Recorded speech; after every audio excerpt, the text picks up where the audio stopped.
The chessboard was already set up when Gloria Whitfield sat down on her favorite bench in Riverside Park, Manhattan.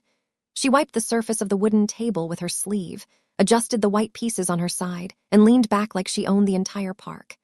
In a way, she did. Not legally, not financially, but every regular who walked through this stretch of green along the Hudson River knew that bench belonged to Gloria, the chess queen, the girl who hummed while she destroyed you. It was a warm Tuesday in late September, the kind of day where the sun hit the water just right and made Manhattan look like it was showing off. Gloria had already beaten 2 opponents that morning. The first was a retired math teacher named Phil who had been playing chess for 40 years and still fell for the same night fork every single time. The second was a NYU student in a finance hoodie who talked trash for 10 minutes before the game and then got checkmated in 11 moves and walked away without saying a word. Gloria set the pieces back to their starting positions and hummed a Stevie Wonder song under her breath. Her voice carried in that effortless way that made people slow down when they walked past. A woman pushing a stroller stopped and smiled. A jogger pulled out one earbud. Gloria did not notice. She never noticed. Her voice was so natural to her that she treated it like breathing, something that just happened. She was waiting for her next opponent. She did not know that her next opponent was about to change her entire life. A black SUV with tinted windows pulled to the curb on Riverside Drive. It was the kind of vehicle that looked like it belonged outside a United Nations meeting, not a public park on the Upper West Side. 3 men in dark suits stepped out first. They were tall, broad, and moved with the careful precision of people who were trained to notice threats before threats became problems. They scanned the park. They scanned the joggers. They scanned the woman with the stroller.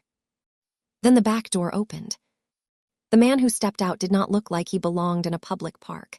He looked like he belonged on the cover of a business magazine, which made sense because he had been on the cover of 3. His name was Shin Chanwoo. He was 34 years old, sharp jaw, dark eyes that carried a weight behind them that most people mistook for arrogance. He moved like a man who had never been questioned, never been challenged, never been told that he could not have exactly what he wanted when he wanted it. Chanwoo was the CEO of the Shin Corporation, a Korean business empire that controlled luxury real estate developments in Manhattan, Beverly Hills, and Scottsdale. The company was worth over $6 billion. Chanwoo controlled most of it. The media called him a mogul.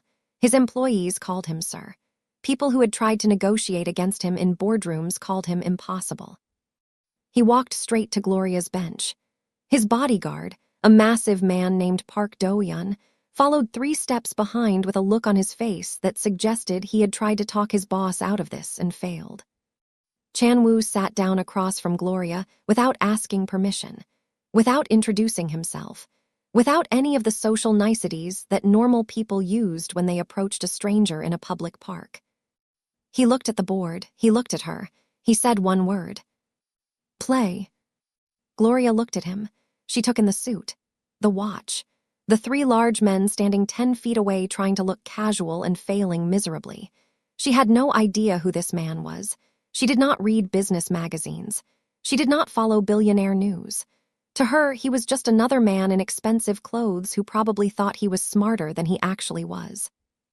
She picked up her king's pawn and moved it forward 2 squares. The game lasted 22 minutes. Chanwoo played aggressively, which Gloria expected.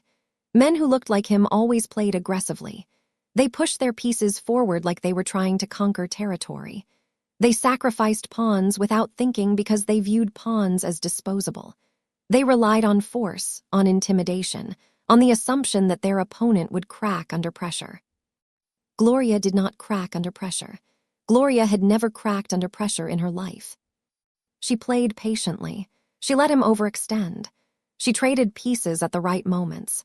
She set a trap with her bishop on move 14 that he did not see until move 18, and by then it was too late. She moved her queen to f2. Checkmate. Chanwoo stared at the board.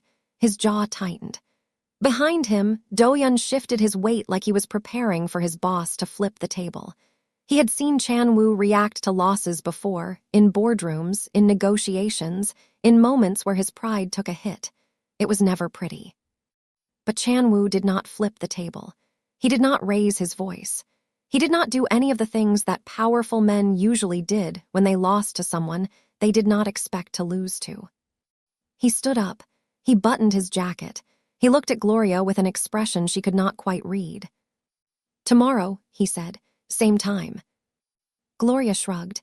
"I will be here." He came back the next day. She beat him in 19 minutes. He came back the day after that. She beat him in 26 minutes, but only because she got distracted by a pigeon that landed on the board in the middle of the game and refused to move until Do-yeon waved it away with a look of personal offense. By the fourth day, the park regulars started gathering to watch. Old men who usually played their own games abandoned their boards and stood behind Gloria, nodding with approval every time she made a move.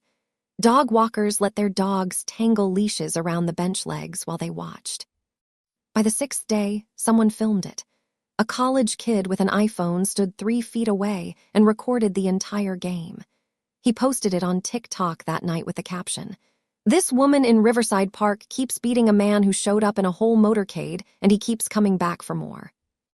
By the 8th day, the clip had 4 million views. The comments were wild. People called Gloria the Queen of Riverside. They called Chan-woo the billionaire who could not win. Someone edited the footage with dramatic music and it went even more viral. News outlets started asking questions. Who was this woman? Who was this man? And why did he keep coming back? The answer to the last question was simple, but Chan-woo was not ready to admit it yet. He had figured it out on day 2. He was not coming back because of chess. He was coming back because of the way Gloria hummed while she played. The way she leaned back after a checkmate and laughed, easy and free, like winning was the most natural thing in the world. The way she looked at him without a single ounce of intimidation, without the careful deference that every other person in his life showed him. Something inside his chest unlocked when he sat across from her. Something he did not even know was sealed shut. And Gloria was starting to notice something too. She was starting to notice that the man who kept losing to her had the saddest eyes she had ever seen on someone who supposedly had everything. Now let me ask you something. If a man worth billions keeps coming back to lose to you, day after day in a public park, would you think it is about the chess? Or would you start to wonder what he is really looking for? Please drop your answer in the comments. Do well to keep listening and following. You do not want to miss what Chan-woo does on day 12. Now, let's continue. Gloria Whitfield was 28 years old, born and raised in Newark, New Jersey, in a 2-bedroom apartment on the 3rd floor of a building where the elevator worked maybe half the time, and the hallway always smelled like somebody's grandmother was cooking something incredible. Her mother, Diane, raised Gloria and her younger brother, Kendrick, alone. Their father left when Gloria was 9. He did not leave dramatically. There was no fight. No slammed doors. He just went to work one morning and did not come back. Gloria remembered standing at the window that night, watching the street, waiting for his car. She waited for 3 hours before her mother gently pulled her away from the glass and said, "Baby, some people are not strong enough to stay." That is about them, not about you. Diane worked double shifts as a nurse at University Hospital. She left before the sun came up and sometimes did not come home until after the kids were already asleep. Gloria learned early that if she wanted something in this life, she had to earn it or build it with her own 2 hands. Nobody was going to hand it to her. Nobody was coming to save her. She learned chess from Mr. Ramos, the old Dominican man who ran the barbershop on her block. Gloria used to sit in the shop after school, waiting for her mom to get off her shift and pick her up. She would sit in the plastic chair by the window, kicking her legs, bored out of her mind. One day, when she was 11, Mr. Ramos got tired of watching her sit there doing nothing. He pulled out a folding chess set, slapped it on the counter, and said, "If you are going to take up space in my shop, you might as well learn to use your brain." He taught her the basics. She picked them up in a single afternoon. Within a month, she was beating the men who came in for haircuts. Within a year, she was beating Mr. Ramos himself. By 13, she was the best player in the neighborhood, and grown men twice her age would cross the street to avoid the embarrassment of losing to a kid. But chess was not what people knew her for. Gloria could sing. Not the way most people could sing. Not karaoke after 2 drinks singing. Not humming in the shower singing. Gloria had a voice that made rooms go silent. A voice that made strangers on the subway pull out their earbuds and look up from their phones to find the source. A voice that sounded like honey poured over heartbreak, warm and rich and aching all at the same time. She had been singing since before she could remember. Diane said she used to sing in her crib, not crying, singing, little melodies that nobody taught her. By high school, Gloria was the girl everyone asked to sing at assemblies, at graduations, at funerals for people she did not even know because her voice had the ability to make grief feel bearable. Now, at 28, Gloria sang at open mic nights across the city. She had a regular Friday night slot at a small jazz lounge in Harlem called the Velvet Room, where she performed for $200 cash and free drinks she never ordered because she did not like to drink when she sang. She had a YouTube channel with 60,000 subscribers where she posted covers of classic soul and R&B songs. Some of those covers had hundreds of thousands of views. People from all over the world left comments saying her voice made them cry, made them feel things they had forgotten they could feel. The people in her neighborhood loved her. The bodega owner on her corner, a man named Manny, saved her the good mangoes every week because she once sang happy birthday to his daughter in the store, and the little girl's face lit up like Christmas morning. The kids on the stoop outside her building asked her to sing while they played. The old women at the laundromat called her baby and told her she was going to be famous someday. She was the kind of person who made a community feel like a community. But Gloria was broke. She worked as a receptionist at a dental office in Midtown during the day, answering phones and scheduling root canals for people who had better dental insurance than she did. She made $38,000 a year. She split rent on a tiny apartment in Washington Heights with her college friend, Bria. She sent money to her mother every single month, even when it meant she had to eat rice and beans for the last week before payday. She had put her dream of recording a real album on hold for 3 years because studio time was expensive, and she refused to go into debt for it. She played chess in the park because it was free, it was outside, and it was the one place where her brain got to breathe. Now, sitting across from Chan-woo day after day, Gloria started noticing things about him. He did not play chess like a beginner. His openings were solid. He understood theory. He had clearly been taught by someone who knew what they were doing. But there was a disconnect in his middle game. He made aggressive moves early, like a man used to winning by force, and then he second-guessed himself when the position got complicated, when force was not enough and he needed patience instead. He played chess the way she imagined he lived his life, pushing forward, always forward, because stopping to think might mean stopping to feel, and feeling was something he clearly did not allow himself to do. She also noticed that he started showing up earlier, before the regulars, before the old men with their thermoses of coffee, like he wanted a few minutes with her before anyone else was watching. On day 10, after she beat him again, he did something different. He did not stand up immediately the way he always did, buttoning his jacket, nodding once, disappearing into his SUV like a man with somewhere more important to be. He stayed seated. He looked at the board for a long time, then he looked at her. "How did you learn to play like that?" he asked. "A barber taught me," Gloria said. Chan-woo almost smiled. Not quite, but almost. It was like watching a door crack open an inch and then catch on its chain. 2 days later, on day 12, Gloria was setting up the pieces and humming a Sam Cooke song.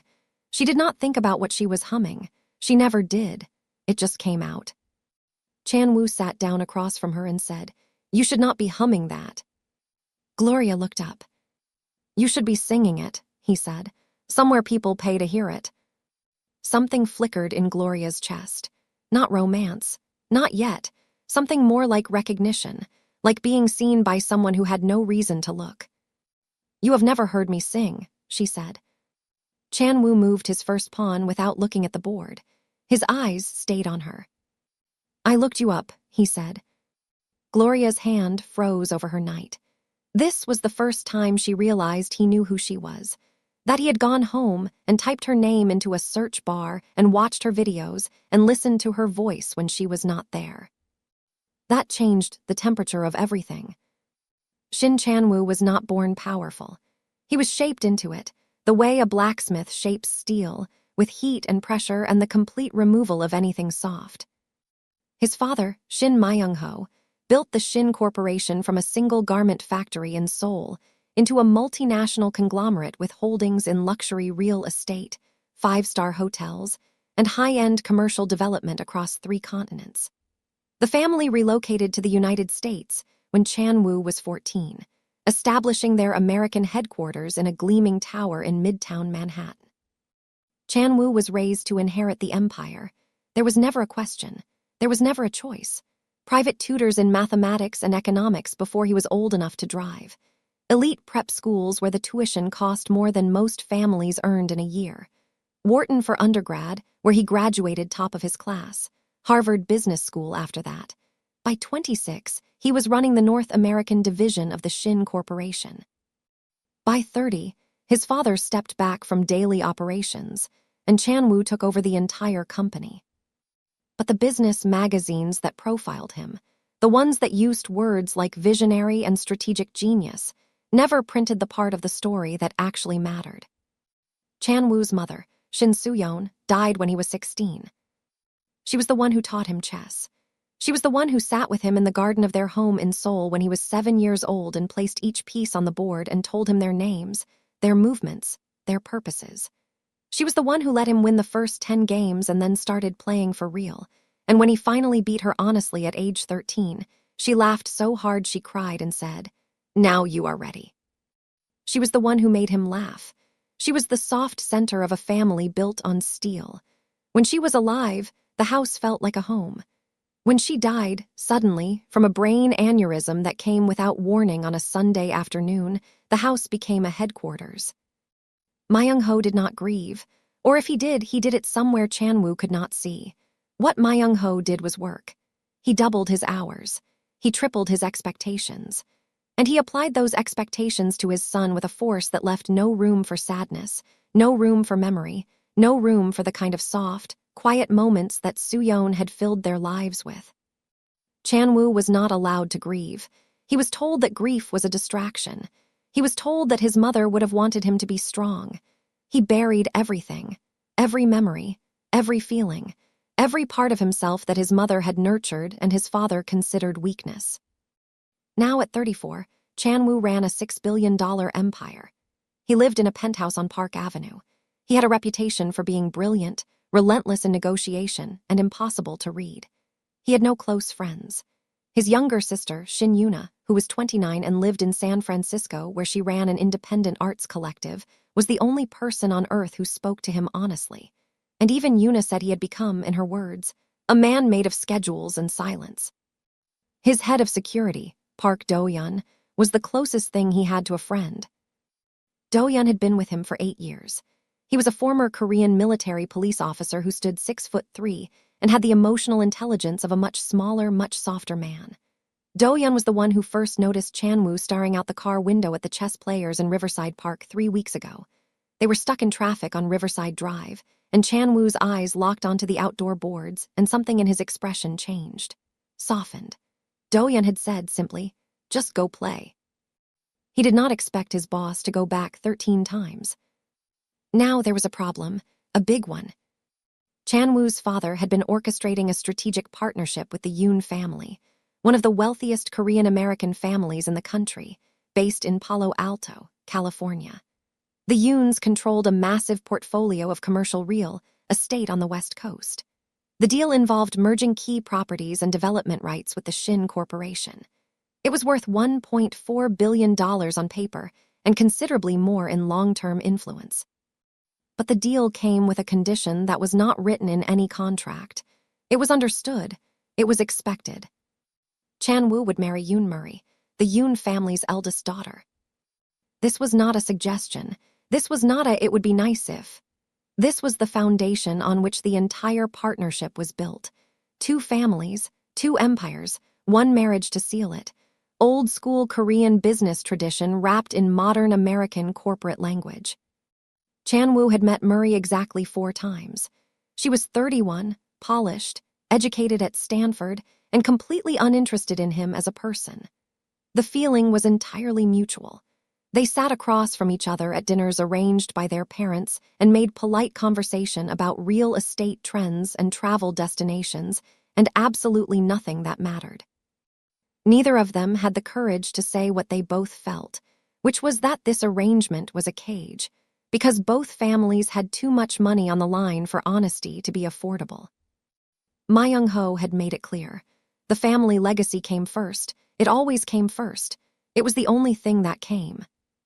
Chan-woo kept going back to that park bench because Gloria was the first person in years who treated him like he was just a man. Not a CEO, not a last name, not a chess piece in someone else's game. And he was terrified of that feeling. Because the last time he let himself feel something, his mother died, and his father taught him that feeling was the same thing as failing. Day 15. Chan-woo arrived at the park without his bodyguards for the first time. He was wearing jeans and a plain black t-shirt. His hair was not styled the way it usually was. He looked younger, softer, almost like a completely different person. Gloria was already at the bench, pieces set up, humming something slow and sweet. She looked up when he approached and did a double take. "I almost did not recognize you," she said. He sat down. "No suits today. Maybe that is why I keep losing." Gloria laughed. Not a polite laugh, not a courtesy laugh, a real one, full and warm and unexpected. Chan-woo realized in that moment that he would lose 1,000 games of chess to hear that sound. They played 3 games that afternoon. She won all 3, but the games took longer now, not because Chan-woo was playing better, although he was, slightly, but because they were talking between moves. The conversations that had started as brief exchanges were becoming real, substantial.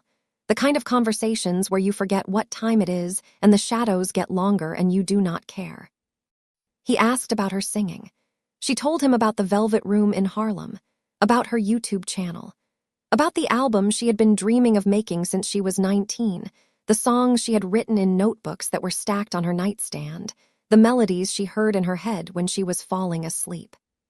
She told him she had 412 subscribers when she started posting covers, and it took her 2 years to get to 10,000, and every single one of those subscribers felt like a victory. He listened in a way she was not used to. Most people listen to respond. He listened to absorb, like he was filing every word away somewhere safe. She asked him why a CEO played chess in a public park. He was quiet for a long time, long enough that Gloria thought he was not going to answer. Then he said, "My mother taught me. She died when I was 16. I stopped playing after that. I have not played in 18 years. I do not know why I started again." Gloria did not say she was sorry. She did not give him the tilted head, sad-eyed look that people gave when they did not know what else to offer. She just nodded, slow and thoughtful, and said, "My dad left when I was 9. I stopped trusting men who sit across from me after that. I do not know why I keep letting you come back." That line hit Chan-woo in the chest like a fist. Over the next 2 weeks, things shifted in ways that neither of them planned and neither of them tried to stop. Chan-woo started showing up without the SUV. He took the subway once, standing on a crowded 1 train in his jeans and black t-shirt, and Do-yeon, who tracked his boss's location on his phone, nearly had a full panic attack. Chan-woo and Gloria started walking through the park after their games. Long, slow walks along the river path where the late afternoon light turned the Hudson into copper. Gloria hummed as they walked. Sometimes she sang quietly, just above a whisper, and Chan-woo walked beside her and said nothing. He just listened. He let her voice fill the space that his silence had always occupied. "One evening," she said, "do you want to hear me sing for real?" He said, "Yes." She took him to the Velvet Room. It was a small jazz lounge in Harlem, tucked between a laundromat and a West African restaurant. The interior was dark, intimate, with exposed brick walls and small round tables and a tiny stage with a single microphone. The crowd was maybe 40 people, regulars, people who came every Friday because they knew what Gloria could do. Chan-woo sat at a corner table in the back. He ordered water. He waited. Gloria walked onto the stage in a simple black dress. No introduction, no fanfare. She adjusted the microphone. The piano player behind her hit the first chord. She sang a stripped-down version of At Last by Etta James. Chan-woo gripped the edge of the table. Her voice filled the room the way water fills a glass, completely, leaving no empty space. It was rich and raw and aching. She hit notes that made the woman at the next table close her eyes. She held a phrase in the second verse so long and so gently that the entire room seemed to hold its breath with her. Chan-woo was not a man who showed emotion. He had spent 18 years perfecting the art of keeping his face neutral, his body still, his reactions invisible. But sitting in that dark corner, listening to Gloria sing, he felt something break open inside him that he had spent his entire adult life walling off. He was overwhelmed, and he did not know what to do with that. After the set, Gloria came to his table. She was still glowing from the performance, the way she always glowed after she sang, like the music left a residue of light on her skin. "So," she said, "what did you think?" Chan-woo looked at her for a long moment. "I think the world is broken for not knowing your name yet." Gloria's breath caught. Nobody had ever said anything like that to her. Not like that. Not with that kind of quiet certainty, like it was not a compliment but a fact. But the warmth of that moment was about to be shattered. The TikTok clips from the park had gone mega-viral. Not just viral. Cultural moment viral. Memes, reaction videos, Twitter threads dissecting their body language. And now, a reporter from the New York Post had put the pieces together. She ran a story the next morning with the headline, "Mystery Chess Queen Keeps Beating Billionaire Shin Chan-woo in Riverside Park. Is it love?" The article included photos. Gloria and Chan-woo walking by the river. Chan-woo sitting in the back of the velvet room. Gloria laughing while Chan-woo watched her with an expression on his face that was impossible to misread, even for people who did not know him. The article reached Shin Myung-ho in 12 minutes. It reached the Yoon family in 15. And just like that, the game changed. Myung-ho summoned Chan-woo to the Shin family estate in Alpine, New Jersey. Alpine was one of the wealthiest zip codes in America. Mansions hidden behind iron gates and old trees. The kind of neighborhood where money was so concentrated it had its own gravity. The estate was a sprawling property with manicured gardens and a long driveway lined with Korean pine trees that Myung-ho had imported 20 years ago because they reminded him of home. It was beautiful. It was cold. It had always been cold, even when Soo-yeon was alive, but she had filled the coldness with warmth the way Gloria filled a room with song. Chan-woo stood in his father's study. The room smelled like old leather and expensive wood. Myung-ho sat behind his desk. He did not stand when his son entered. He did not offer a chair. The meeting was not a conversation. It was a sentencing. Myung-ho spoke in Korean, which he always did when he wanted maximum control. He told Chan-woo that his public spectacle with an unknown woman was jeopardizing the Yoon merger. He told Chan-woo that Yoon Murray's father had called him personally, humiliated, demanding to know if the engagement was still on, or if the Shin family had decided to embarrass the Yoon family in front of the entire Korean-American business community. Then Myung-ho switched to English, slowly and deliberately, to make sure every word landed like a hammer. The Shin name was not built over 4 decades so that my son could play games in a park. Chan-woo stood there and took it.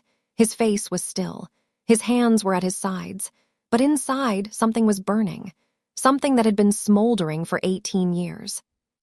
Myung-ho delivered his ultimatum. End whatever this was with Gloria.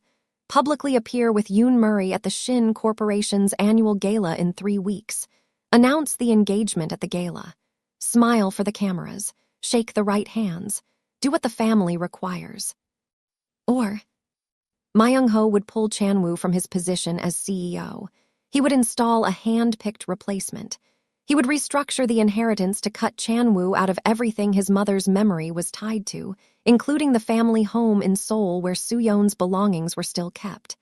Her books, her chess set, her handwritten letters, everything. That last part was the knife. Myung-ho knew exactly where to cut. Chan-woo left the estate without a word. Meanwhile, Gloria's life started getting strange. She was leaving the dental office in Midtown on a Thursday afternoon, walking toward the subway, when a woman she had never met stepped out of a parked car and called her name. Gloria Whitfield. Gloria stopped. The woman was Korean, early 30s, stunning, dressed in a cream-colored coat that looked like it had been tailored specifically for her body. She carried herself like someone who had never been told she was not enough. Her name was Yoon Murray. Murray did not threaten Gloria. She did not raise her voice. She did not make accusations or demands. She did something far more effective. She was kind. They stood on the sidewalk, pedestrians flowing around them like water around two stones, and Murray said, "I know about you and Chan-woo. I am not here to make a scene. I want you to understand something." She paused. Her eyes were steady but sad. "He is not free," Murray said. "He has never been free, and if you stay in his life, you will not break his chains. You will just become another weight he has to carry. I am telling you this not as a rival. I am telling you this as a woman who has spent 3 years trapped in the same arrangement he is trapped in."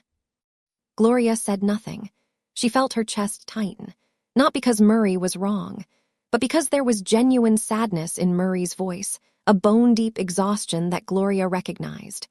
It was the sound of someone who had stopped fighting a long time ago and was too tired to start again. Then came the second blow. A gossip blog ran a hit piece on Gloria the same week. The headline called her a gold digger. The article dug up public information about her life and weaponized it. It mentioned her receptionist salary. It mocked her YouTube channel. It included a screenshot of a Venmo transaction where someone had sent her money for rent 3 months ago, accompanied by the caption, "Cannot even pay her own bills, but she is dating a billionaire." The comments section was vicious. People she had never met called her names she would not repeat. They questioned her motives, her character, her talent, her worth. They reduced her entire life to a punchline about a broke girl chasing a rich man. Gloria read every single comment. She sat on her bed in her apartment in Washington Heights, phone in hand, scrolling and scrolling and scrolling, and each comment landed like a small, sharp stone against her chest. Bria found her sitting there at midnight and tried to take the phone away. "Stop reading that garbage. Those people do not know you." Gloria said, "They do not have to know me. They just have to say it loud enough for everyone else to believe it." And then the worst part. Chan-woo did not come to the park. Not the next day, not the day after that, not for 4 days. Gloria went to the bench every morning. She set up the pieces. She waited. She hummed songs she did not feel like humming because the humming was a habit and habits were the only thing holding her together. He did not come. The bench across from her stayed empty. Gloria did not call Chan-woo. She could not call him. They had never exchanged phone numbers. It seemed absurd now, looking back. They had spent weeks sitting across from each other, talking about their mothers and their childhoods and their broken places, and they had never once thought to exchange the 10 digits that would allow them to reach each other outside that park. Everything between them existed on that bench, over that board. And without the bench, without the board, there was nothing. No bridge, no connection, just silence. Gloria went back to her routine. The dental office, the subway, the apartment in Washington Heights, but the routine felt different now. Hollow. Like someone had removed a color from the world and everything looked slightly wrong without it. She canceled her Friday night set at the Velvet Room for the first time in 2 years. The manager, a sweet old man named Curtis, called her and said, "Girl, are you sick? You have never missed a Friday." Gloria said, "I am fine, I just do not feel like singing." Curtis was quiet for a moment. Then he said, "In 20 years of running this lounge, I have never heard you say those words. Whatever is going on, I hope you figure it out." Bria found Gloria sitting on the kitchen floor at midnight. Not crying, just sitting, knees pulled up, back against the refrigerator, staring at the wall. "What did that man do to you?" Bria asked, sliding down to sit beside her. "Nothing," Gloria said. "That is the problem. He did absolutely nothing. He just disappeared. And I do not understand why it hurts this much when we were never even together." Her YouTube subscribers spiked because of the viral articles and the TikTok clips. She went from 60,000 to 400,000 in 10 days. People flooded her comments begging for new covers. A few indie record labels sent emails to the address listed on her channel. Journalists wanted interviews. Everyone wanted a piece of the chess queen who captured a billionaire's heart. But Gloria could not bring herself to record anything. Every song she thought of reminded her of that bench. Every melody she started humming turned into the songs she hummed while she played, and the memory of Chanwoo sitting across from her, listening, was so sharp it felt like touching a hot stove. Meanwhile, Chanwoo was in his own prison. He attended meetings. He signed contracts. He flew to Atherton, California, for a private dinner hosted by both the Shin and Yoon families at a restaurant that required reservations 6 months in advance and served courses that cost more per plate than Gloria made in a week. He stood next to Yoon Murray for photographs. He smiled when the cameras flashed.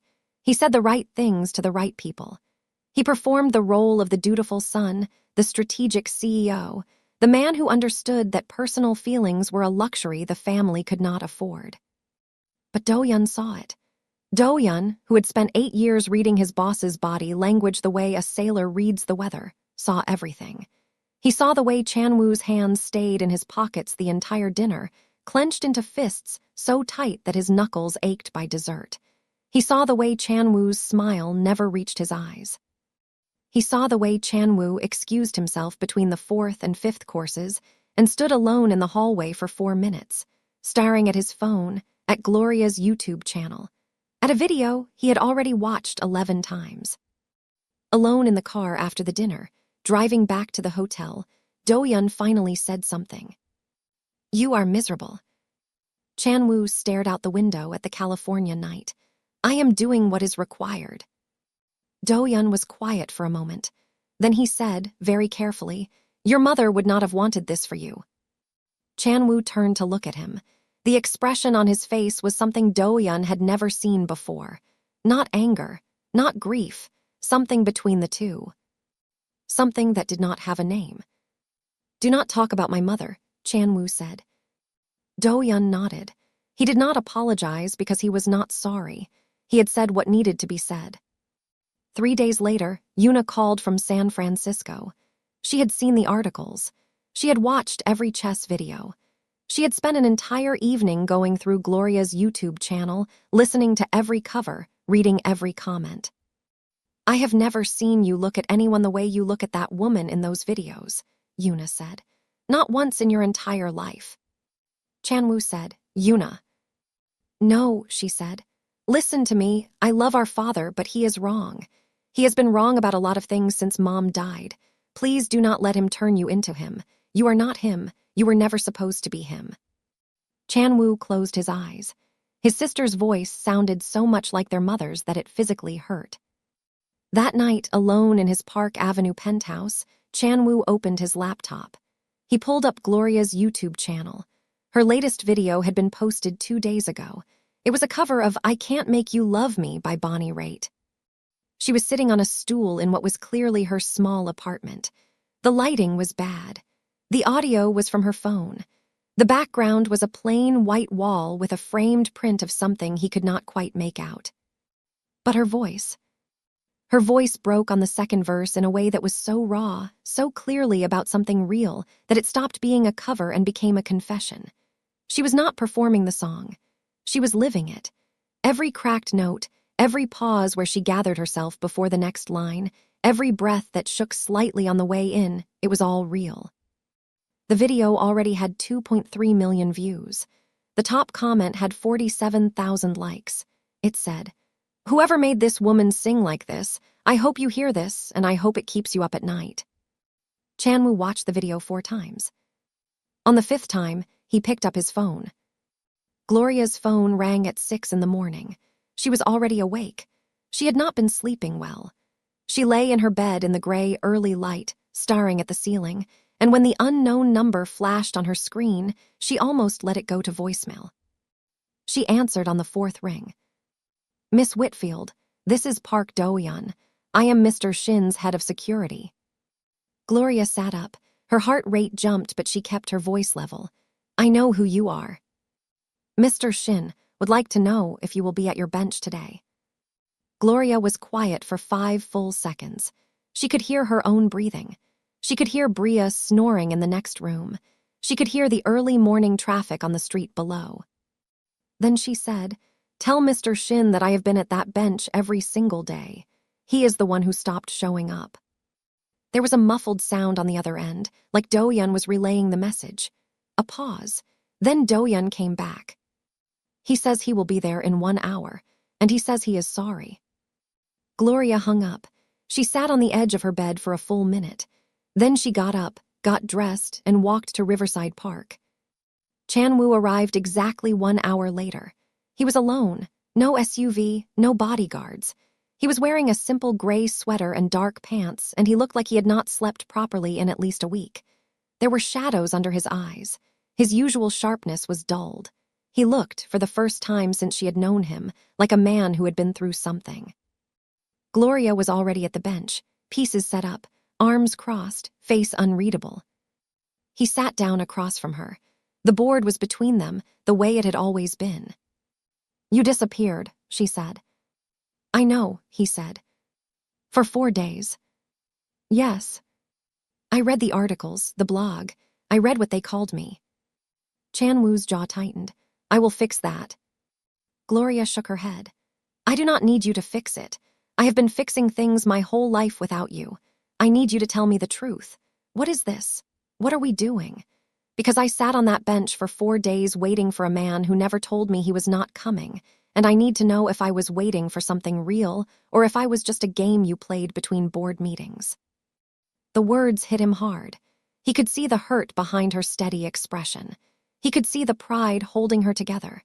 He could see the girl from Newark who learned early that people leave, and the only defense against that was to never need them in the first place.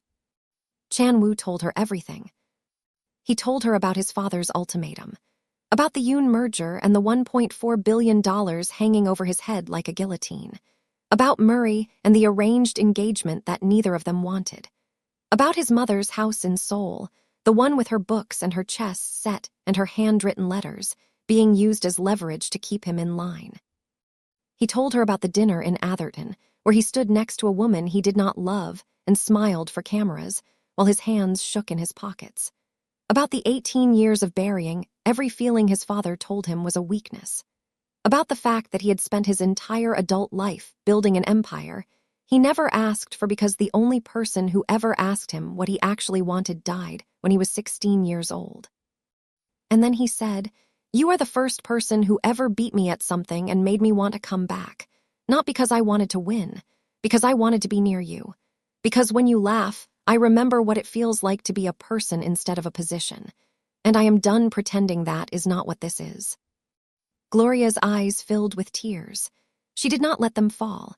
She had not cried in front of anyone since she was 9 years old, standing at a window, waiting for a father who was never coming home. She said, "So what are you going to do about it?" Chan-woo reached across the board and moved his king's pawn forward 2 squares. "I am going to play a different game." And he did. Over the next 72 hours, Chan-woo did something he had never done before. He went to war with his own family. Not with anger, not with shouting, with strategy. He locked himself in his office with his CFO, a sharp Korean-American woman named Jisoo, and Do-yeon, and they worked around the clock building a counterproposal. A restructured deal that did not require the Yoon merger. Chan-woo identified underperforming assets within the Shin Corporation's existing portfolio that could be repositioned. He pulled together a new development project in Naperville, Illinois, targeting the booming suburban luxury market. And he brokered a preliminary joint venture with a European hospitality group that had been courting the Shin Corporation for 2 years. When he was done, he had a proposal that was not just an alternative to the Yoon merger. It was better. The projected returns were higher. The risk profile was lower. The long-term strategic positioning was stronger. He called a board meeting. He walked into the conference room on the 42nd floor of the Shin Tower in Midtown and presented his case. His voice was calm. His data was airtight. His conviction was absolute. Ma Young-ho sat at the far end of the table. He did not speak during the presentation. His face was stone. The board voted 7-4 in Chan-woo's favor. Ma Young-ho stood up after the vote. He looked at his son across the length of the table. He said, in Korean, "You are making a mistake." Chan-woo responded in English. He wanted every person in that room to hear it. "I am saving this company, and I am saving myself. You can come with me or you can fight me, but you will not control me anymore." The room was silent. Nobody breathed. Ma Young-ho left without another word. Later that evening, Chan-woo received a text message from a number he did not recognize. It was Yoon Murray. "Thank you. I did not want this either. I just did not have the courage to say it first." Chan-woo read the message 3 times. Then he put his phone down and, for the first time in longer than he could remember, took a deep breath that did not feel like it was caught in his chest. With the Yoon merger dissolved and the board behind him, Chan-woo turned his attention to something that had been eating at him since the day he sat in that dark corner of the velvet room and heard Gloria sing. But he did not do what Gloria expected him to do. He did not throw money at her. He did not offer to buy her studio time or hire a producer or manufacture her career the way that rich men often did when they wanted to feel like saviors. Chan-woo understood something fundamental about Gloria that most people missed. She did not want to be saved. She wanted to be seen, and there was a world of difference between those two things. What he did was introduce her to Yoona. He called his sister and said, "I want you to listen to someone sing. If you feel the way I think you will feel. I want you to help her the way you would help any artist you believe in. Not because of me, because of her." Yoona flew to New York. She met Gloria at a coffee shop in Harlem on a rainy Wednesday morning. They talked for 2 hours. Yoona did not bring up Chan-woo. She asked Gloria about her music, her influences, her process, her dreams. She asked what kind of album Gloria would make if she had the resources and the freedom to make exactly what she wanted. Gloria said, "I would make something honest, something that sounds like the neighborhood I grew up in. Soul and jazz and gospel and all the things that raised me.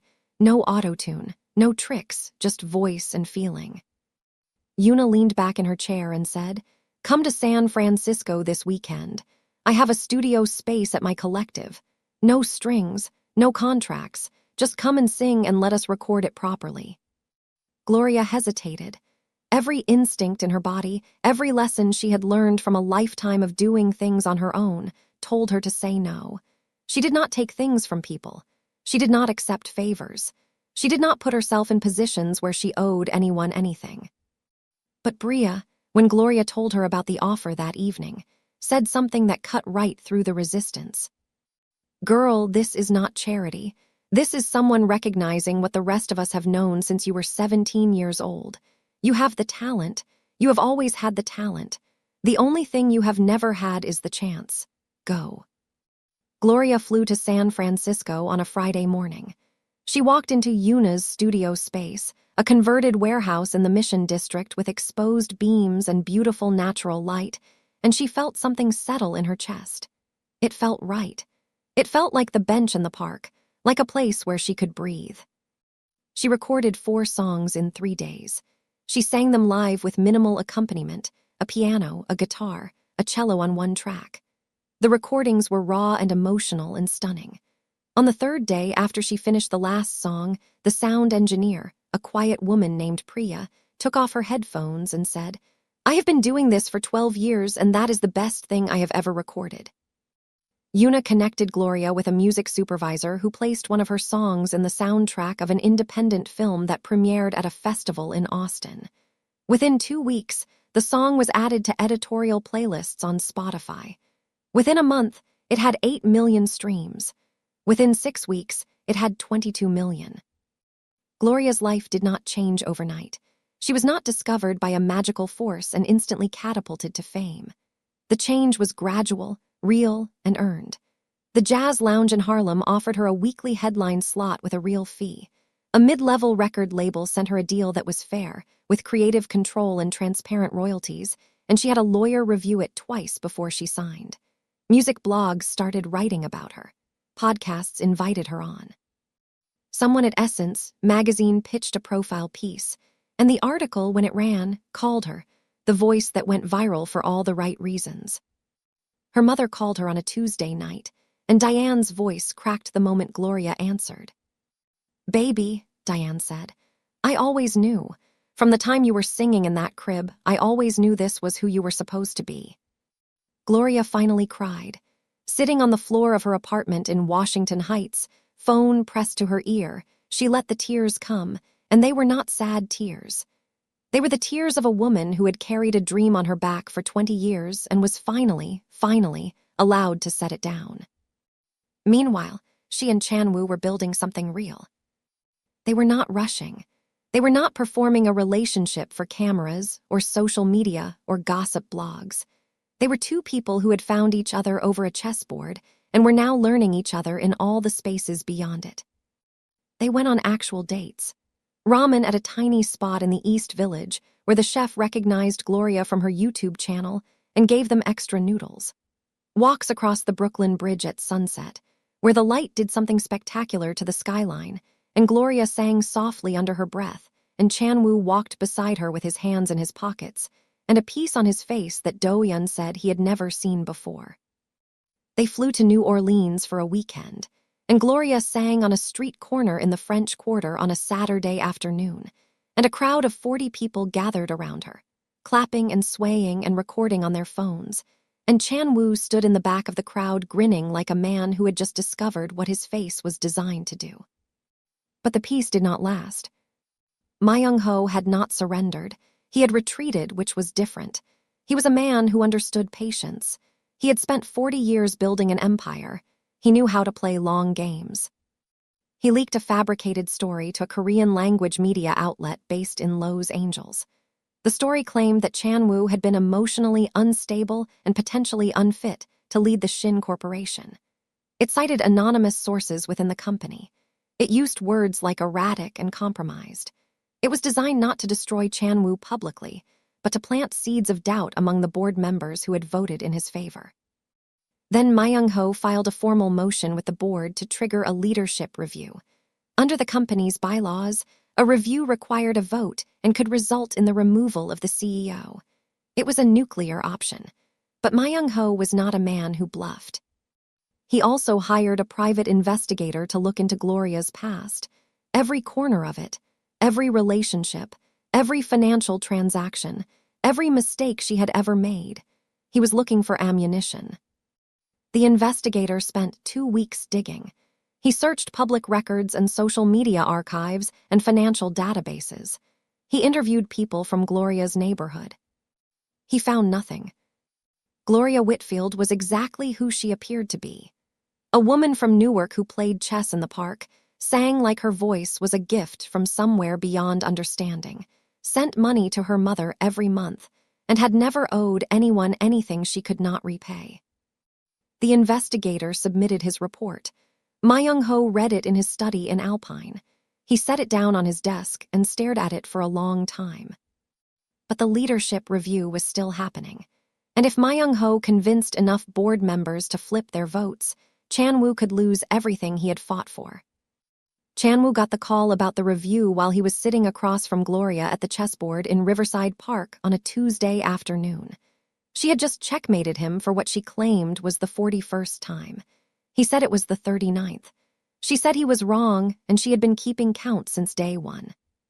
His phone buzzed. He looked at the screen. His expression changed. Gloria saw it. She saw the way his jaw tightened, the way the softness in his eyes hardened into something older and heavier. "What happened?" she asked. He put the phone down. He looked at the board where his king lay on its side. "I might lose my company," he said. Gloria studied his face. She did not panic. She did not ask a dozen questions. She did what she had always done when things got hard. She got steady.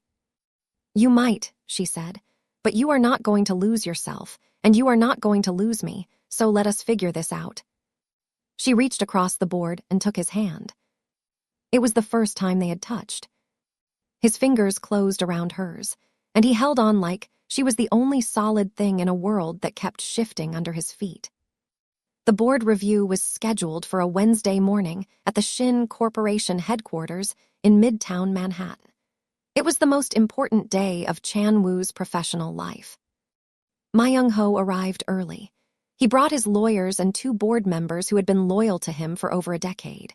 He was dressed in a dark suit. He was composed, methodical, and confident. He had spent weeks making calls, meeting board members for private dinners, reminding them of favors owed and loyalties expected.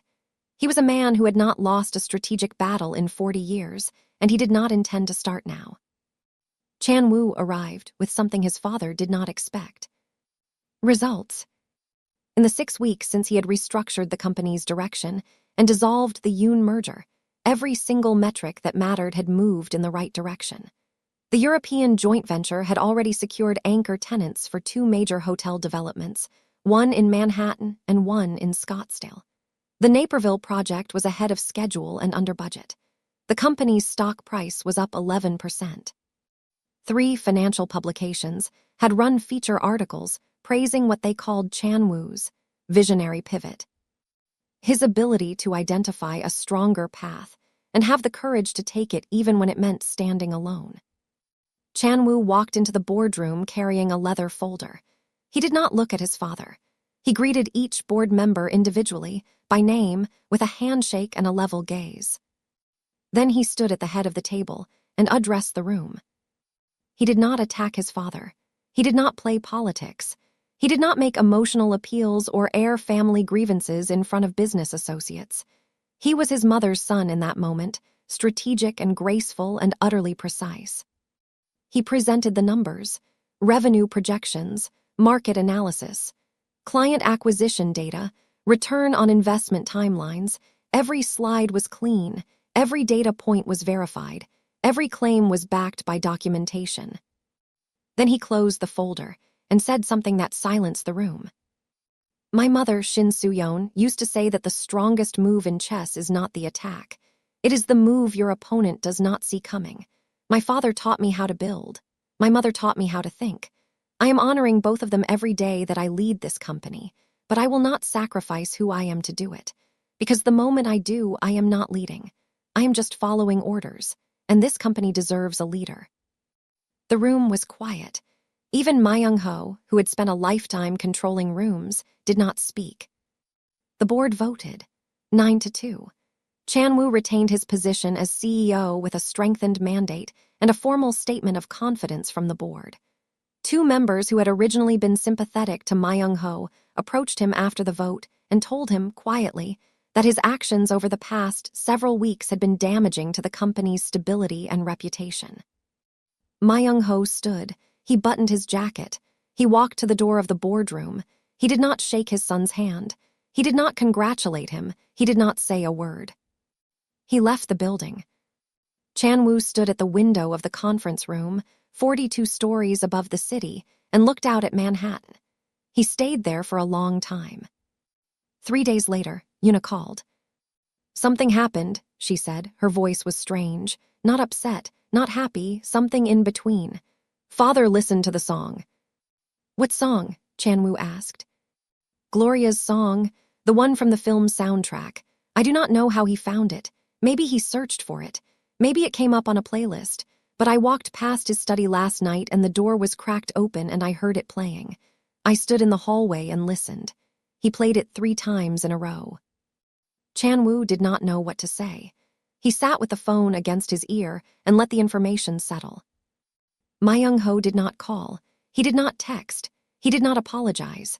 Shin Ma Young-ho was a man who expressed himself through actions, not words, and the word sorry had probably never crossed his lips in 70 years of living. But 2 weeks later, a package arrived at Chan Woo's penthouse. It was delivered by a private courier. No return address, but Chan Woo recognized his father's handwriting on the label. Inside the box, wrapped in tissue paper, was a framed photograph. It was a picture of Soo-yeon sitting at a chess table. She was young in the photo, probably early 30s. Her hair was pulled back. She was laughing at something or someone just outside the frame. Her hand was resting on a white queen. She looked radiant. She looked alive. She looked like a woman who knew she was loved and did not need anyone to tell her. On the back of the frame, in Ma Young-ho's handwriting, were 5 words. She would have liked her. Chan Wu held the photograph for a very long time. He stood in the middle of his penthouse with the frame in both hands, and he breathed through something that had been sitting in his chest for 18 years. It was not forgiveness. It was too early for that, but it was a crack, a small one, the kind that lets light in. He called Gloria. "Can I come to the park?" he asked. She said, "It is 9 o'clock at night." He said, "I know." She said, "I will be there in 20 minutes. They sat on the bench in the dark, the city glowing around them, the river moving slow and silver to their left. He showed her the photograph. He told her what Yuna had said. He told her about the 5 words on the back. Gloria looked at the picture of Suyeon for a long time. Then she looked at Chan Wu. "She was beautiful," Gloria said. "She was," Chan Wu said.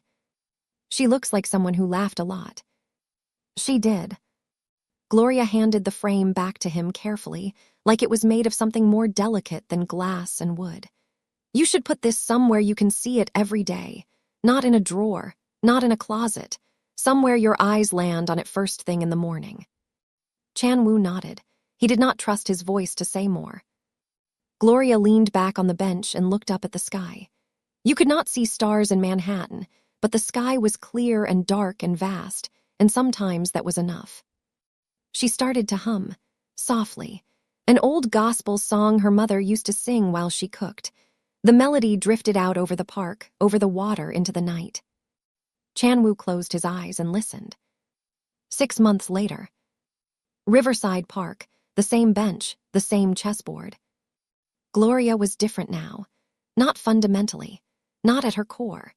She was still the same woman from Newark who carried her own groceries and sent money to her mother and called Bria every night, even though Bria now lived 3 blocks away instead of in the same apartment, because Gloria could finally afford her own place. But her life had expanded. Her EP debuted at number 14 on the Billboard R&B chart. She was featured in Essence magazine. She performed on a late-night television show last week, and the host said, "Where have you been hiding?" And Gloria said, "I was not hiding. I was in the park." The clip went viral. She performed at a sold-out show at the Apollo Theater, and her mother sat in the front row and cried through every song and clapped louder than anyone in the building. Kids in Newark painted murals with her face on them. The bodega owner, Manny, framed the Essence article and hung it next to the register. People recognized her on the street now. They stopped her in coffee shops and on subway platforms and in grocery store aisles. They told her that her music made them feel something. She thanked every single one of them because she remembered what it was like to sing to an empty room and wonder if anyone would ever hear. But every Tuesday afternoon, she came back to this bench. And every Tuesday afternoon, Chan Wu sat across from her. Today, there was a crowd. There was always a crowd now. Regulars and tourists and people who came specifically to watch the chess queen and the billionaire play. Someone had made T-shirts. A little girl in the front row, maybe 7 years old, wore one that said Queen of Riverside in gold letters. Chan Wu sat down. He was wearing jeans and a sweater, the way he always dressed for the park now. No suits. No bodyguards, though Do-yeon stood at a respectful distance near the path, pretending to read a newspaper and failing to look casual. "Ready?" Gloria asked. "Ready." She moved first, white pawn to e4. Chan Wu responded, black pawn to e5. The game began. And it was different this time. Chan Wu played his best game yet. His opening was precise. His middle game, the part where he always used to falter, was patient and strategic. He did not overextend. He did not try to force his way through her defenses. He played with a calm confidence that Gloria had never seen from him before. The match went long. 20 minutes, 30, 45. The crowd was silent. People who had been chatting went quiet. The little girl in the Queen of Riverside shirt gripped her mother's hand. Gloria studied the board. Pieces were traded. Positions shifted. Chan Wu set a trap with his rook and knight that was genuinely clever, a combination that would have caught most players off guard. Gloria saw it. She sat back. She looked at the board. She looked at Chan Wu. She smiled. "You have been practicing," she said. Chan Wu met her eyes. I had a good teacher. Gloria reached for her queen. She moved it 3 squares diagonally, sliding it past his rook's line of defense and settling it on a square that locked his king into a corner with no escape. Checkmate. The crowd erupted. People cheered and clapped and laughed. Someone shouted.